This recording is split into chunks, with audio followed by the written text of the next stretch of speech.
وقد قال الله تبارك وتعالى في كتابه الحكيم وَلَقَدْ كَرَّمْنَا بَنِي آدَمَ وَحَمَلْنَاهُمْ فِي الْبَرِّ وَالْبَحْرِ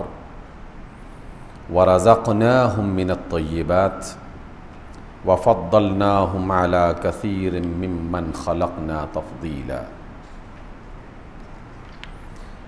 يَوْمَ نَدْعُو كُلَّ أُنَاسٍ بِإِمَامِهِمْ فَمَنْ أُوتِيَ كِتَابَهُ بِيَمِينِهِ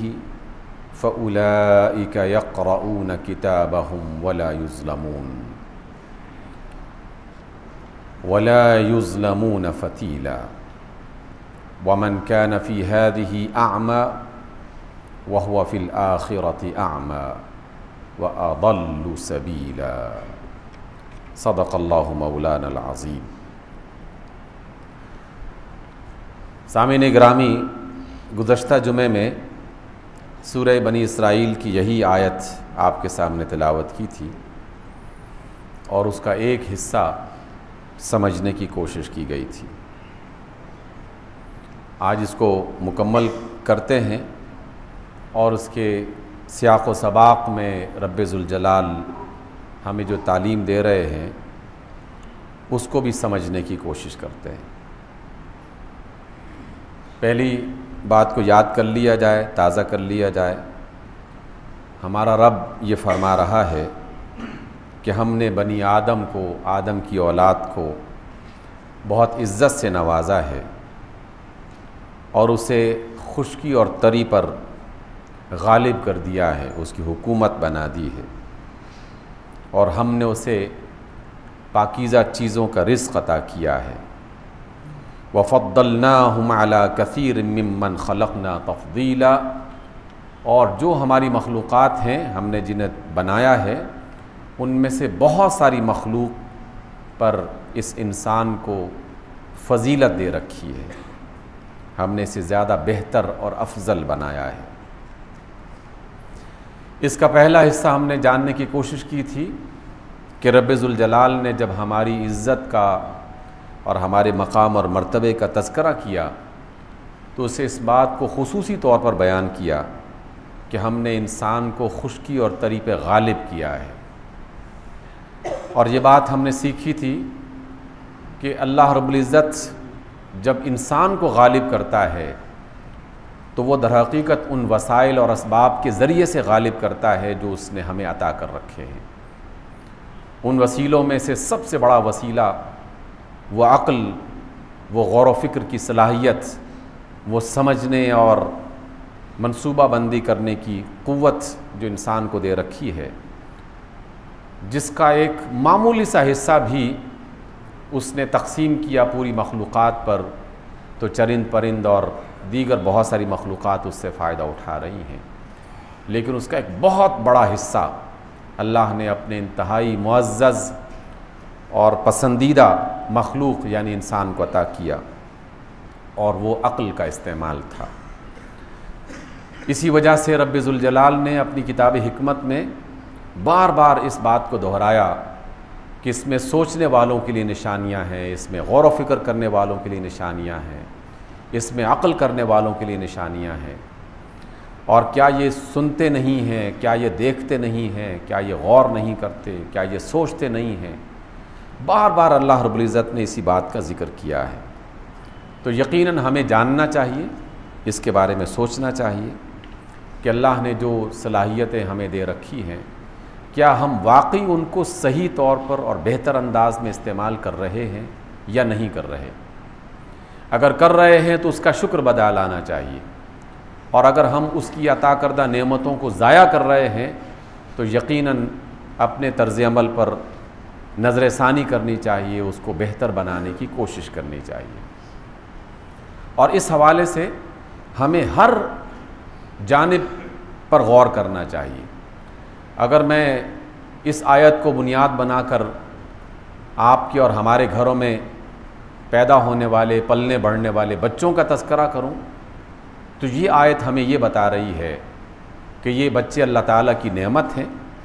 اور ان بچوں کو اللہ رب العزت نے تمہاری ترقی کا وسیلہ بنا رکھا ہے،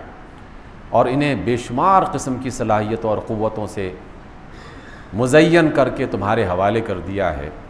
اب تم نے ان بچوں کو صحیح راستے پر چلانا ہے اور ترقی کا راستہ سکھانا ہے، انہیں ہنرمند بنانا ہے، انہیں قابل بنانا ہے، باصلاحیت بنانا ہے اور صلاحیتوں کو استعمال کرنے کا موقع فراہم کرنا ہے۔ یہ ذمہ داری ہر ایک ماں باپ کی بھی ہے، ہر ایک خاندان کی بھی ہے اور ہر ایک معاشرے کی بھی ہے۔ اسی حوالے سے اگر ہم غور کر لیں تو ہمیں اندازہ ہوگا کہ ہم نے رب ذوالجلال کی اس نعمت کو بھی صحیح طور پر استعمال نہیں کیا۔ ہماری اس بستیوں میں پیدا ہونے والے بچوں کی ایک بہت بڑی تعداد ایسی ہے جو بنیادی صلاحیتوں کو استعمال کرنے کا موقع نہیں پا رہے، اور جن کے والدین خواہش تو رکھتے ہیں لیکن وہ والدین انہیں نہ صحیح راستہ بتا سکتے ہیں اور نہ صحیح راستے پر چلانے کی ان کے پاس صلاحیت موجود ہوتی ہے، نہ ہمارے ادارے اس میں مددگار ثابت ہوتے ہیں، نہ ہمارا کوئی معاشرتی سسٹم ہے جس کی وجہ سے ہم ان کی بہتر اور اچھے طریقے سے رہنمائی کر سکیں۔ اور اس وجہ سے ہمارا جو سب سے بڑا قیمتی سرمایہ ہے ہمارے بچوں کی صورت میں، اس کا 60-70% جو سرمایہ ہے وہ ضائع ہو جاتا ہے۔ شاید کسی موقع پر میں نے آپ سے ذکر کیا ہوگا کہ دنیا میں ترقی یافتہ ملکوں میں اس بات کو خصوصی طور پر سوچا جاتا ہے، اس کا باقاعدہ اہتمام کیا جاتا ہے۔ آج سے 10-12 سال پہلے روس کے بعض علاقوں میں مجھے جانے کا اتفاق ہوا تو وہاں کے بہت سارے اساتذہ نے ایک بات کو مسلسل کہا اور کہا کہ ہمارے ہاں ہر سکول میں پرائمری کلاس سے لے کر یعنی پہلی کلاس سے لے کر مڈل تک بچوں کو دیکھا جاتا ہے، ان کو پرکھا جاتا ہے، ان کا جائزہ لیا جاتا ہے، ان کی عادات، ان کے اطوار، ان کے مختلف مضامین کے اندر دلچسپیاں، ان سب کو باقاعدہ لکھا جاتا ہے، اس کو ریکارڈ کیا جاتا ہے۔ بچوں کے ریکارڈ میں صرف یہ بات نہیں آتی کہ اس نے کس مضمون میں کتنے نمبر لے لیے، بلکہ اس کی تمام شخصیت کا جائزہ لیا جاتا ہے، اور 8ویں جماعت تک اس بات کا ہمیں اندازہ ہو جاتا ہے کہ فلاں بچہ فلاں مضمون میں زیادہ بہتر چل سکتا ہے، فلاں میدان میں وہ زیادہ کامیاب ہو سکتا ہے۔ بچوں کے حوالے سے اس بات کا جائزہ لینا اور پھر اسے اس میدان کے لیے تیار کر کے اس میدان میں چلا دینا، یہ ترقی یافتہ عقل مند قوموں کا ہمیشہ سے طرز عمل رہا ہے۔ ایک طرف اسکول والے یہ کام کرتے ہیں اور دوسری طرف حکومت باقاعدہ ان تمام تعلیمی اداروں اور تعلیمی پالیسی کے حوالے سے اس بات کا اہتمام کرتی ہے کہ پورے ملک کی اجتماعی ضرورتوں کو بنیاد بنا کے لوگوں کو اچھی انفارمیشنز مہیا کی جاتی ہیں، صحیح معلومات فراہم کی جاتی ہیں کہ ہمارا یہ ملک، اس کا رقبہ اتنا ہے، اس کی آبادی اتنی ہے، اس میں پہاڑ اتنے ہیں، اس میں دریا سمندر اتنے ہیں، اور اس میں ہمیں اتنے ڈاکٹرز، اتنے انجینئرز، اتنے پروفیسرز، اتنے سائنسدان، اتنے ہنرمند اور فلاں میدان میں اتنے بندوں کی ضرورت ہے۔ لوگوں کو باقاعدہ اس بات کا اندازہ ہوتا رہتا ہے، اور اس وجہ سے ایک طرف وہ بچوں کی صلاحیت کا جائزہ لیتے ہیں اور دوسری طرف ملک کی ضرورت کا جائزہ لیتے ہیں، اور پھر اس اعتبار سے تعلیم میں ترقی کے راستے ہموار کیے جاتے ہیں۔ اور یہی وجہ ہے کہ وہ کافر ہونے کے باوجود بھی اپنے علاقوں میں اگر ان کا جو تعلیمی معیار ہے اور تعلیمی تناسب ہے اس کو اگر آپ دیکھیں تو بیشتر خطوں میں اور بیشتر علاقوں میں 100% اور بہت سارے خطوں میں 90, 95, 94% وہاں پر آپ کو باقاعدہ تعلیمی نسبت ملتی ہے۔ آپ کو یہ ایک نسبت ہے، یہ ایک پلاننگ ہے، اور اللہ رب العزت ہمیں اس آیت میں یہی بتا رہا ہے کہ لوگوں، ہم نے تمہیں بڑی عزت سے نوازا ہے، اور عزت کی نشانی یہ ہے کہ تمہیں بحر و بر پر غالب کر دیا ہے۔ کیا تم بحر و بر پر غالب ہو؟ اگر بحر و بر پر غالب ہو، اس کا مطلب یہ ہے کہ تم اللہ تعالیٰ کی عطا کردہ نعمتوں کو استعمال کر رہے ہو۔ بہت سے لوگ اس بات کو ایک غلط زاویے سے دیکھتے ہیں اور پھر اعتراض کا ایک دروازہ کھول دیتے ہیں اور کہتے ہیں جناب آپ ہمیشہ سائنس، علم، ٹیکنالوجی اس کی بات کرتے ہیں، جبکہ قرآن تو اخلاقیات کی تعلیم دیتا ہے، ذکر اذکار کی تعلیم دیتا ہے، نماز روزے کی تعلیم دیتا ہے، آپ اس کی طرف کیوں توجہ نہیں زیادہ دیتے؟ سامعین محترم، یہ بھی ہماری غلط فہمی ہے کہ ہم اس کی طرف توجہ نہیں دیتے۔ انسانی معاشرہ ان تمام چیزوں سے مل کے بنا ہے، ان تمام چیزوں سے مل کے بنا ہے، اور کوئی بھی چیز اس میں سے آپ الگ نہیں کر سکتے، اس کو بے قیمت اور لا حاصل نہیں بنا سکتے، اس کی اہمیت موجود ہے۔ اور اگر آپ اس میں ذرا سا غور کریں گے تو بڑی آسانی سے یہ بات سمجھ میں آ سکتی ہے۔ ہماری اس مسجد میں ابھی جو گیدرنگ ہے، جو اجتماع ہے، اس میں ہر درجے کے افراد موجود ہیں، علمی اعتبار سے، سوسائٹی میں اور معاشرے میں اپنے اسٹیٹس کے اعتبار سے، فہم و فراست اور سمجھ بوجھ کے اعتبار سے، ڈاکٹرز بھی ہیں، انجینئرز بھی ہیں، بڑے آفیسرز بھی ہیں، 1 گریڈ سے لے کر 22ویں گریڈ تک افراد موجود ہیں۔ اس لیے اگر کوئی شخص یہ سمجھتا ہے کہ جناب میں بہت بڑا عالم ہوں، میں بہت بڑا ڈاکٹر ہوں، میں بہت بڑا انجینئر ہوں، اور میں نے اتنے درجے کا علم حاصل کیا ہے، اور میں نے اتنے بڑے درجے کو میں نے حاصل کر لیا، یہ میرا اسٹیٹس ہے، اس کی یہ بات یقیناً اہمیت کی حامل ہے، اس میں کوئی شک نہیں ہے۔ لیکن کیا کوئی بڑے سے بڑا آدمی اس بات کو نظر انداز کر سکتا ہے کہ اسے صبح سویرے بھوک نہ لگتی ہو؟ اور کوئی بڑے سے بڑا آدمی کیا اس بات کو نظر انداز کر سکتا ہے کہ اسے ہاتھ اور منہ اور جسم پاک صاف نہیں کرنا چاہیے، اور صاف ستھرا لباس نہیں پہننا چاہیے، اور دوپہر کا کھانا نہیں کھانا چاہیے، اور تھک جانے کے بعد کچھ دیر آرام نہیں کرنا چاہیے؟ یقیناً جو شخص پی ایچ ڈی کر رہا ہے، پی ایچ ڈی ایک بہت بڑا مقام ہے، لیکن پی ایچ ڈی کے ساتھ ساتھ آپ کھانے کو نظر انداز نہیں کر سکتے، ہاتھ منہ دھونے کو اور صاف کپڑے پہننے کو نظر انداز نہیں کر سکتے۔ بالکل اسی طرح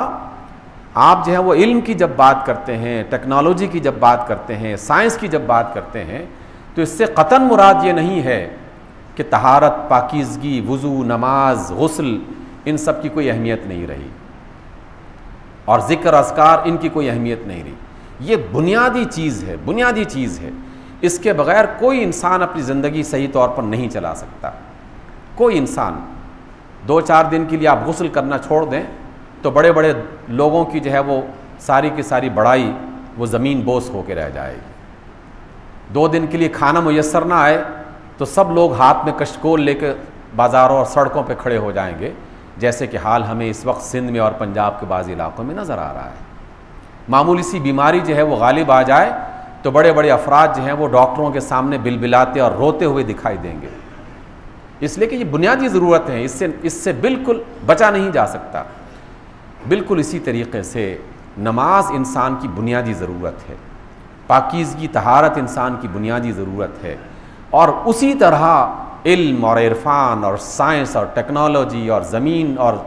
زمین پر پائے جانے والی مخلوقات کو اپنے لیے مفید بنانا، یہ ہماری بنیادی ضرورت ہے۔ اور اللہ رب العزت بیک وقت ان تمام چیزوں کی طرف ہمیں توجہ دلا رہے ہیں،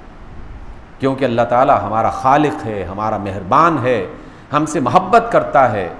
وہ اپنے بندوں کو عزت والا دیکھنا چاہتا ہے، صاف ستھرا دیکھنا چاہتا ہے، صحت مند دیکھنا چاہتا ہے، بہترین حالت میں زندگی گزارتا ہوا دیکھنا چاہتا ہے۔ یہی تو وجہ ہے کہ رب ذوالجلال کے سارے حکموں کو آپ پڑھ کے دیکھ لیں، کوئی حکم بھی ایسا نہیں ہے جس کا تعلق ہماری دنیا کو بہتر بنانے سے نہ ہو، اور جس نے اپنی دنیا کو اچھا بنا لیا اسی کی آخرت اچھی ہوگی۔ جس نے اپنی دنیا کو برباد کیا، اور دنیا کو برباد کرنے کا مطلب یہ نہیں کہ اس کے پاس پیسے کم ہوں، دنیا کو برباد کرنے کا قرآن مجید کا تصور مختلف ہے۔ دنیا کو اس شخص نے برباد کر دیا کہ جس نے اپنے کھانے میں رشوت کو اور چوری کو اور چکاری کو اور جھوٹ کو اور دغابازی کو شامل کر کے اپنے کھانے میں زہر بھر دیا ہے، اپنے کھانے میں گندگی بھر دی ہے۔ در حقیقت اس نے اپنا سب سے بڑا خسارے کا اہتمام کر لیا، اور جس کی دنیا گندی اس کی آخرت خراب، وہ آخرت میں ناکام اور نامراد ہوگا کہ جس نے دنیا کو اچھا بنانے کی کوشش نہیں کی۔ اور اچھی دنیا اسی کی ہے جو اپنے بدن کو پاک کرتا ہے، جو اپنے لباس کو پاک کرتا ہے، جو اپنے ذہن کو پاک رکھتا ہے، جو اپنے دل کو پاک صاف رکھتا ہے، جو اپنے خیالات کو اور اپنی سوچوں کو پاک صاف رکھتا ہے، اور جو لوگوں سے برتاؤ کے عمل کو پاک صاف رکھتا ہے، وہی در حقیقت ایک کامیاب اور بہترین انسان ہے۔ اس وجہ سے ہمیں فرمایا گیا وَرَزَقْنَاهُم مِّنَ الطَّيِّبَاتِ، ہم نے طیب پاکیزہ رزق عطا کیا ہے۔ اس رزق طیب کو وہ لوگ حاصل کرتے ہیں اور اس کی وجہ سے انہیں عزت ملتی ہے۔ وَفَضَّلْنَاهُمْ عَلَى كَثِيرٍ مِّمَّنْ خَلَقْنَا تَفْضِيلًا۔ اور جو ہم نے مخلوقات بنا رکھی ہیں جانوروں کی شکل میں، چوپایوں درختوں کی شکل میں اور بے شمار مخلوقات کی شکل میں، انسان کو ان میں سے بہت سو پر بڑی فضیلت دے رکھی ہے۔ اور دیکھیے سامعین محترم، اگر انسان اللہ کے بتائے ہوئے راستے پر چلتا رہے تو وہ ساری مخلوقات پر بھاری ہو جاتا ہے، اس پر غالب آ جاتا ہے، ان میں افضل ترین ہو جاتا ہے۔ اور اگر اللہ کی بات کو نہ مانے تو پھر اس کے نتیجے میں وہ جانور نہیں، جانوروں سے بدتر ہو جاتا ہے۔ جس درجے پر اس نے اپنے جانوروں کو رکھا ہوا ہے اللہ تعالیٰ نے، انسان کا درجہ اس سے کہیں زیادہ گر جاتا ہے، کہیں زیادہ گر جاتا ہے۔ اور یہ انسان اپنے رویوں سے بتاتا ہے کہ ہاں اب میں جانور کے برابر پہنچا ہوں یا جانوروں سے زیادہ گر گیا ہوں۔ ہم اپنے رویوں کا جائزہ لیں تو میں پورے اعتماد کے ساتھ یہ بات کہہ سکتا ہوں کہ مجھ سمیت ہم میں سے ایک بہت بڑی تعداد ایسی ہے جو جانوروں کے درجے کے برابر زندگی بسر کر رہی ہے، اور ایک بہت بڑی تعداد ایسی ہے جو جانوروں کے درجے سے نیچے والی زندگی بسر کر رہی ہے۔ ہمارے ہاں ہمیشہ رپورٹس آتی ہیں کہ پاکستان کے لوگ خط غربت سے نیچے زندگی بسر کر رہے ہیں، لیکن کاش کبھی یہ رپورٹ بھی مرتب کی جائے کہ پاکستان کی ایک بہت بڑی تعداد خط جانوریت سے زیادہ نیچے رہ کر زندگی بسر کر رہی ہے، حیوانیت سے نیچے گر رہے ہیں۔ اس لیے کہ میں نے تو جانوروں کو جو دیکھا، ان کا جو مطالعہ کیا، تو بہت سارے دنیا کے اللہ تعالیٰ کے بنائے ہوئے جانور ایسے ہیں کہ جنہیں کوئی ایک چیز مل جائے تو وہ آپس میں مل کے کھا لیا کرتے ہیں، وہ آپس میں شیئر کرتے ہیں، وہ اپنی ضرورت سے جمع نہیں کرتے زیادہ، جتنی ان کی ضرورت ہے اتنی ہی وہ حاصل کرتے ہیں۔ وہ لوگوں کو بلیک میل نہیں کرتے، اپنی مخلوق کو اور اپنی ہم نسل کو، ہم جنس کو بلیک میل نہیں کرتے۔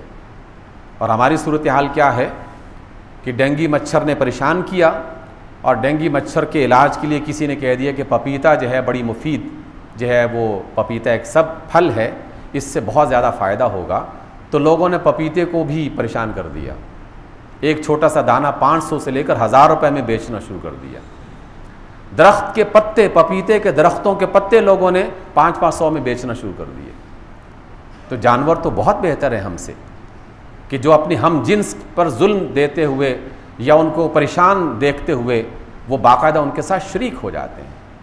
کہ آپ نے اپنی بستیوں میں کئی مرتبہ یہ منظر نہیں دیکھا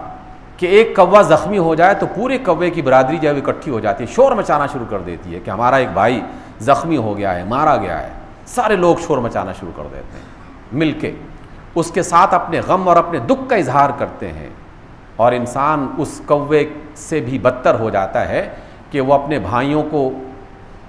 پریشانی میں دیکھتے ہیں تو پریشانی میں دیکھنے کے باوجود بھی ان کا سہارا بننے کی کوشش نہیں کرتے۔ اخبارات میں کیسی کیسی خبریں ہمارے حکمرانوں اور ہمارے لیڈرز کی طرف سے آ رہی ہیں ان کے حوالے سے کہ آدمی دیکھ کر حیران ہو جاتا ہے کہ کیا ایسا بھی ہو سکتا ہے۔ ایک طرف اقوام متحدہ سے اور دنیا کے رہنے والوں کے سامنے ہاتھ پھیلایا جا رہا ہے، اور دوسری طرف سے رپورٹ یہ دی جا رہی ہے کہ گزشتہ سال جو سیلاب آیا تھا اس میں جو امداد جمع ہوئی تھی ابھی تک اس کے پیسے بھی خرچ نہیں ہوئے، اور صرف پرائم منسٹر کے اختیار میں 27 ارب روپے ان کے حساب میں موجود ہیں۔ اگر وہ استعمال کرنا چاہیں تو یہ ان کا خصوصی ثوابدیدی حق ہے کہ وہ اس کو استعمال کر سکتے ہیں۔ 27 ارب سمٹے ہوئے اور لوگوں کے سامنے کشکول پھیلا دیا۔ اور باقی وزراء کا بھی یہی حال ہے، صدر مملکت کا بھی یہی حال ہے۔ یہ والی صورت، یہ تو جانوروں سے بدتر والی صورت حال ہے۔ یقیناً پہلے بھی اللہ کی نافرمانی ہوئی، اور مصیبت کے آنے کے بعد بھی اس کی طرف کوئی رجوع نہیں ہو رہا۔ اخبارات میں دعا اور استغفار کی اپیلیں درج ہو رہی ہیں اور اپیل کی جا رہی ہے، حکمران بھی دعا کی درخواست کر رہے ہیں۔ لیکن سامعین محترم، مجھے جو دعا کا تصور ملا ہے اللہ اور اس کے رسول صلی اللہ علیہ وسلم سے،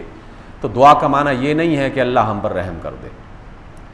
دعا وہاں سے شروع ہوگی کہ جب میں اپنے طرز عمل کو تبدیل کر کے اور پھر اللہ کے سامنے آؤں گا اور کہوں گا کہ ہاں اے اللہ، جو میرے ذمہ کام تھا میں نے کر لیا، اور اب تیرے ذمہ کام رہ گیا کہ تو مجھے اس مصیبت سے بچا لے۔ میں اپنے ذمہ کا کام نہ کروں، جس کو میں سہولت دے سکتا ہوں اس کو سہولت پہنچانے کی کوشش نہ کروں، اور کہوں کہ اللہ تو رحم کر دے، تو اللہ تعالیٰ کیوں رحم کرے گا؟ کیونکہ یہ اس کی سنت نہیں ہے، اس کا طریقہ یہ نہیں ہے۔ اس کی سنت یہ ہے کہ پہلے جو تمہارے پاس جمع پونجی ہے اس کو میدان میں لا کے خرچ کر دو، اور پھر کہو کہ اللہ میرے پاس جو کچھ تھا وہ سب کچھ تیرے حوالے کر دیا، اور اب تو ہی ہے جو ہمیں اس مصیبت سے بچا سکتا ہے۔ رسول اللہ صلی اللہ علیہ وسلم کا یہی طرز عمل ہوا کرتا تھا۔ میدان جہاد میں جاتے تو سب سے پہلے اپیل کی جاتی اور کہا جاتا ہے کہ اے لوگوں اپنی اپنی طرف سے اس میں آپ حصہ ڈال دو، اور جب لوگ اپنا مال و اسباب اللہ کے رسول کی خدمت میں پیش کر دیتے تو پھر رسول اللہ صلی اللہ علیہ وسلم 2 نفل پڑھتے اور دعا کرتے اپنے رب سے کہ اللہ ہم نے اپنا سرمایہ تیری بارگاہ میں جمع کر دیا ہے اور اب تجھ سے مدد چاہتے ہیں، کیونکہ سرمایہ تو محض وسیلہ ہے، شفا اس میں نہیں ہے، نجات اس میں نہیں ہے، یہ تو ایک وسیلہ ہے، اور یہ وسیلہ ہم تیرے حکم کی بنیاد پر اختیار کر رہے ہیں، کیونکہ تو نے کہا ہے کہ وسیلوں کے اختیار کرو،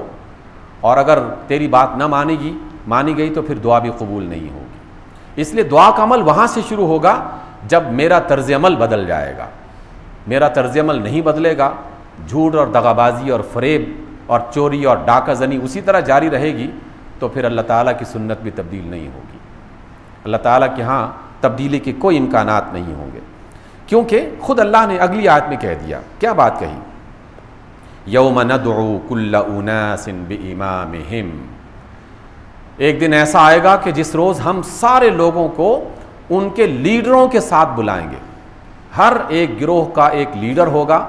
امام عربی زبان میں لیڈر کو، سربراہ کو اور رہنما کو کہا جاتا ہے۔ ہر ایک گروہ کا ایک رہنما ہوگا، آگے آگے چل رہا ہوگا، اور وہ گروہ اپنے اپنے امام کے پیچھے چل رہے ہوں گے۔ ہر گروہ کو، لوگوں کو ان کے اماموں کے ساتھ، ان کے لیڈر کے ساتھ پکارا جائے گا، اور پھر ہم میں سے ہر فرد کو جان لینا چاہیے کہ اس نے اپنا لیڈر کس کو بنا رکھا ہے۔ چوروں کا لیڈر کون ہو سکتا ہے؟ یقیناً بڑا چور چوروں کا لیڈر ہوگا، دغابازوں کا لیڈر بڑا دغاباز، جھوٹ بولنے والوں کا لیڈر بڑا جھوٹ بولنے والا، فریب کرنے والوں کا لیڈر بڑا فریب کرنے والا، ڈاکوؤں کا، رہزنوں کا لیڈر بڑا ڈاکو اور بڑا رہزن۔ دنیا میں تو یہی ہوتا ہے کہ جناب ڈاکوؤں کا سردار وہ ہوگا جس نے سب سے زیادہ ڈاکے مارے ہوں اور جس کے اندر قوت اور توانائی اور مہارت سب سے زیادہ، اور کہا جناب یہ ہے ہمارا لیڈر۔ تو ہر فرد نے اپنا لیڈر خود بنانا ہے۔ میرا طرز عمل وہی میرا لیڈر متعین کرے گا۔ میں نے جس کو اپنے لیے راہبر بنا رکھا ہے، جس کے راستے پر چل رہا ہوں گا، وہی میرا رہنما اور وہی میرا لیڈر ہوگا، اور اسی کی وجہ سے میری پہچان کی جائے گی۔ اور قرآن مجید میں اس بات کا تذکرہ ہم نے کئی بار پڑھا کہ اللہ تعالیٰ نے 3-4 بڑے لیڈروں کا تذکرہ قرآن مجید میں کیا ہے۔ خزانوں کے پیچھے بھاگنے والوں کا لیڈر قارون ہوگا، جو خزانے جمع کرنے والے ہیں، اور اسی ہفتے میں پاکستان کے تمام تقریباً میڈیا والوں نے یہ خبر نشر کی، اور یقیناً وہ خبر صحیح ہوگی اس لیے کہ اس کی تردید ابھی تک نہیں آ سکی، کہ پاکستانیوں کے 97 ارب ڈالر 97 ارب ڈالر جو ہیں وہ صرف سوئٹزرلینڈ کے بینکوں میں موجود ہیں۔ 97 ارب ڈالر جس قوم کے ایک غیر مسلم ملک کے بینکوں میں موجود ہوں گے تو اس قوم کو تو غریب نہیں کہا جا سکتا۔ یقیناً وہ جو سرمایہ ہے وہ سارے عوام کا ان لوگوں کے ذریعے سے وہاں پہنچا ہے جن لوگوں نے اس قوم کی قیادت کی تھی۔ اس لیے کچھ لوگوں نے قارون کو اپنا لیڈر بنا لیا اور وہ قارون کے جھنڈے کے پیچھے کھڑے ہوں گے قیامت کے روز۔ کچھ لوگوں نے فرعون کو لیڈر بنا لیا ہے اور فرعون کے جھنڈے کے پیچھے کھڑے ہوں گے، جو ظلم اور جبر اور قوت کے بل بوتے پر انسانوں کو اور انسانوں کی بستیوں کو تباہ کیا کرتا تھا۔ اور ایسے لیڈر ہم تو ایک عرصے سے چیخ چلا رہے ہیں۔ آپ آج سے 14 سال پہلے کی بھی اگر کوئی ریکارڈنگ اس جمعے کے خطبے کی سنیں تو ہم تو اس وقت سے چلا رہے ہیں کہ جناب امریکہ بہادر کے پیچھے مت چلو اور ان کے ڈالرز کے فریب میں مت آؤ، یہ تمہیں کسی صورت میں بھی سہارا نہیں دیں گے۔ لیکن کسی نے بات نہیں سنی۔ پاکستان میں بے شمار لوگوں نے یہ چیخ و پکار کا عمل جاری رکھا، اور اب آپ دیکھتے ہیں کہ کایا پلٹ گئی ہے، کیونکہ دشمن بالکل برہنہ ہو کر سامنے آ گیا ہے، اور اس نے دھمکی کا وہ لہجہ اختیار کرنا شروع کر دیا ہے جو پہلے دن سے اس کے دل میں موجود تھی لیکن اس کی زبان پر نہیں آ رہی تھی۔ اب زبان پہ آئی ہے تو ہمارے عسکری لیڈر بھی جو ہیں وہ وہ بھی کہہ رہے ہیں کہ جناب ہم دھمکیوں سے مروب نہیں ہونے والے. ہمارے حکمرانوں کی منہ میں بھی زبان تھوڑی سی حرکت کرنا شروع کر دی ہے. کچھ مذہبی اور سیاسی قائدین نے بھی ان کی حمایت کرنا شروع کر دی ہے. کچھ صحافیوں نے بھی کہنا شروع کر دیا ہے جناب اب بالکل موڑ جو ہے وہ ایسا آ گیا کہ جس میں ہاں یا نہ کی صورت میں جواب دینے کا وقت آ گیا ہے. یہ تو ہم ایک عرصے سے بات کہہ رہے ہیں کہ کیونکہ ہم یہ بات اپنی طرف سے نہیں کہہ رہے, اللہ یہ کہہ رہا ہے, پہلے دن سے یہ کہہ رہا ہے کہ ان کے پیچھے نہ چلو, ان کو اپنا قائد مت بناؤ, یہ تو سائے ہیں اور سائے جب بڑھتے ہیں تو پھر اس سائے کو مٹ جانا ہوتا ہے, ان کی قسمت میں مٹ جانا لکھا ہوا ہے. اور سایوں کو اپنا سہارا بنانے والے کبھی اپنے سر پر چھت مہیا نہیں کر سکتے. اور اب اس نے بالکل کھلے بندوں اس بات کا اعلان کر دیا ہے. لیکن اللہ نے کتنی واضح بات کہی کہ یوم ندعو کل اناس بامامہم, اس روز قیامت کے روز ہر ایک گروہ کو, افراد کو ہم ان کے امام کے ساتھ پکاریں گے. فمن اوتی کتابہ بیمینہ فاولئک یقرؤون کتابہم ولا یظلمون, اور پھر اس روز جس کے سیدھے ہاتھ میں